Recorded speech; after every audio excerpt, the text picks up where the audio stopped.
200 கோடி ரூபாய் சம்பளம் வாங்கிட்டு இருக்காரு விட்டுட்டு வராரு அப்படின்னா அப்ப இங்க அதோட பெரிய அமௌண்ட்டை சம்பாதிக்க போறாரு அப்படிங்கிற விமர்சனமும் முன்வைக்கப்படுது. அது பாத்துக்கலாம். அது ஓட்டு போட்டு இவங்க தேர்வு செய்த பிறகு நீங்க மக்கள் 5 வருஷம் கொடுப்பீங்க. 50 வருஷமா நீங்க கொடுத்து ஊழல் ஆட்சி வச்சிருக்கீங்க. ஒரு 5 வருஷம் அவருக்கு கொடுத்து பார்ப்போம். அவர் ஊழல் பண்ணாருன்னா அவர் தூக்கி எடுக்கிறதுக்கு உங்களுக்கு தான் வந்துட்டு ஓட்டு உரிமை இருக்குது.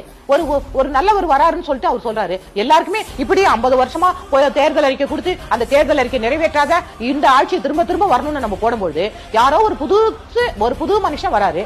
அவருக்கு வந்துட்டு நம்ம ஓட்டு போட்டு பார்ப்போம். அவரும் தப்பு பண்ணா தூக்கி எறிஞ்சிடலாமே. இப்ப 2 திராவிட கட்சிகளும் ஜெயிலுக்கு போன கட்சி. இப்ப இருக்கிறவரும் இப்ப இருக்கிற மந்திரியும் வருஷ கணக்கா ஜெயிலுக்கு போறாரு. எது சொத்து வந்துட்டு வருமானத்துக்கு மிஞ்சிய சொத்து சம்பாதிச்சதுல. அதே மாதிரி காங்கிரஸ்லயும் ப. சிதம்பரம் ஐயா ஜெயிலுக்கு போய் வராரு சிறைச்சாலையில. உங்க தங்கச்சி சிறைச்சாலைக்கு போயிட்டு வராங்க.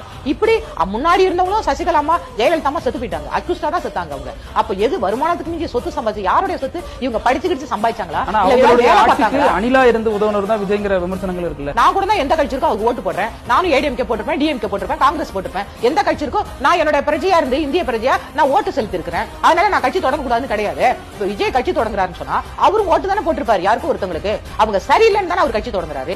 இப்ப இருக்கக்கூடிய ஊழல் அரசு வேண்டாம், பொய் பிரச்சாரம் வேண்டாம், இந்த வாரிசு அரசியல் வேணவே வேணாம். அதனால நான் என்னுடைய மக்கள் என்ன வாழ வச்ச மக்களுக்கு நான் ஏதாச்சும் செய்யணும். இன்னைக்கு ஒரு பசியோட இருக்கானா அவனுக்கு சாப்பாடு கொடுக்கணும். இன்னைக்கு வேலை இல்லாம இளைஞர்கள் இருக்காங்களா படிச்சுட்டு அவங்களுக்கு ஒரு வேலை தரணும். இன்னைக்கு வீடு இல்லாம இருக்காங்களா அவங்களுக்கு வீடு கட்டி தரணும். நான் பேச மாட்டேன், யாரையும் திட்ட மாட்டேன், நான் செயல்ல காமிப்பேன், மக்களுக்கு அது போய் சேருதான்னு பார்ப்பேன் அப்படின்னு ஒருத்தர் சொல்லும் பொழுது எம்ஜிஆர் அப்படிதான் வந்தாங்க, அண்ணாதுரை அவர்கள் அப்படிதான் வந்தாங்க.